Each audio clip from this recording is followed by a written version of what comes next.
नमस्कार दोस्तों।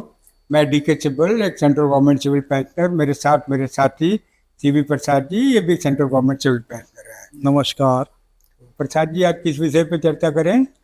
सर। आज ये बताइए, ड्यूरिंग द सर्विस मैंने अनुभव किया, बहुत सारे पेंशनर, फैमिली पेंशनर आते थे कि उनके पास जो है ना पेंशनर पोर्शन नहीं है, और जो है या तो गुम गया या जो है खराब हो गया या कहीं फटवट उनको गया मिला जाए। ही नहीं। हाँ, मिला भी नहीं, ऐसे भी केसेस थे। तो उस केसेस में वो लोग बहुत परेशान होते थे, कैसे बनेगा, कहाँ से बनेगा। कुछ कुछ केसेस में बैंक जो है उनको जो है पेंशन स्टार्ट करने में भी समस्या खड़ी कर देता था। तो आप इस विषय में बताइए कि जो है अगर पेंशन का पोर्शन खो जाता है तो उसको वो जो है दोबारा कैसे बनवा सकता है, डुप्लीकेट। प्रसाद जी, ये जो मैं बताने जा रहा हूँ, ये प्रोविजन रेलवे के पेंशनर को नहीं लगता, डिफेंस के पेंशनर को नहीं लगता, और पोस्ट एंड टेलीकॉम के पेंशनर को नहीं लगता। बाकी सब सेंट्रल गवर्नमेंट के मिनिस्ट्रीज को लगता है। इसके अंदर पेंशनर को क्या करना है, वो अपनी होम ब्रांच में जाए जहाँ उसका अकाउंट है, वहाँ एक एप्लीकेशन दे कि मेरा पीपीओ जो सा है, पेंशनर पोर्शन ऑफ पीपीओ है, वो खो गया है या फट गया है या वो चूहे खा गया है। तो वो मतलब अब उसके पास नहीं है तो उसको एक डुप्लीकेट चाहिए। तो एक एप्लीकेशन देगा अपनी ब्रांच में जाके, उसमें अपना नाम लिखेगा, पीपीओ नंबर लिखेगा, अकाउंट नंबर लिखेगा, अपना कॉन्टेक्ट डिटेल लिखेगा। तो ब्रांच वाला उसकी एप्लीकेशन को अपनी सीपीपीसी को भेज देगा, सेंट्रलाइज पेंशन प्रोसेसिंग सेंटर। हर ब्रांच का एक सीपीपीसी होता है। जी सर। मतलब हर बैंक का रादर एक सीपीपीसी होता है। स्टेट बैंक के 17 सीपीपीसी हैं और पंजाब नेशनल बैंक के 10 हैं।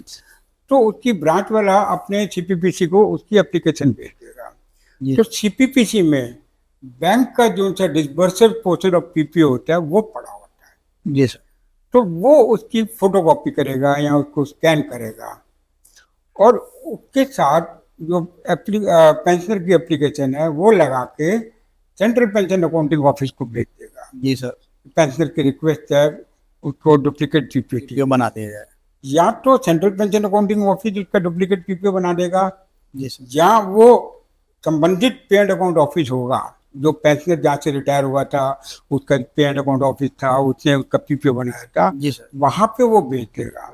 तो पे एंड अकाउंट ऑफिसर उसका डुप्लीकेट पीपीओ बनाएगा। जब डुप्लीकेट पीपीओ बन जाएगा, अगर पे एंड अकाउंट ऑफिसर बनाएगा वो सीपीओ को भेज देगा।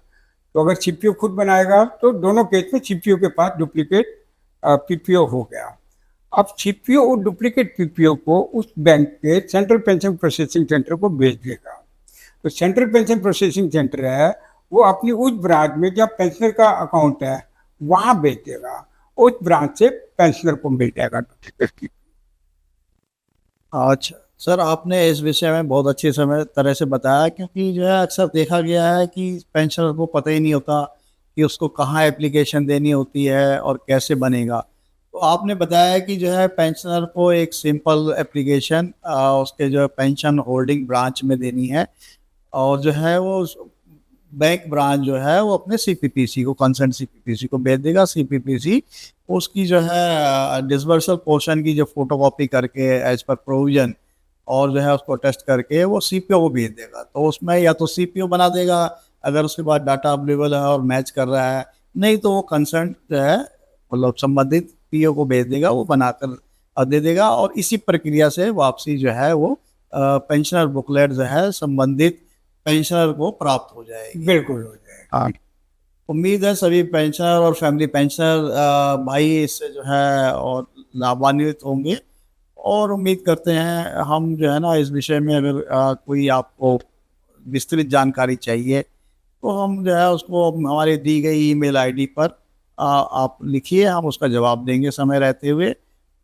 और जो है इस विषय में और भी कुछ अगर आप जानना चाहते हैं तो बताइए, हम समय समय पर इसका जो है समाधान ढूंढ कर उसका एक वीडियो अपलोड कर देंगे।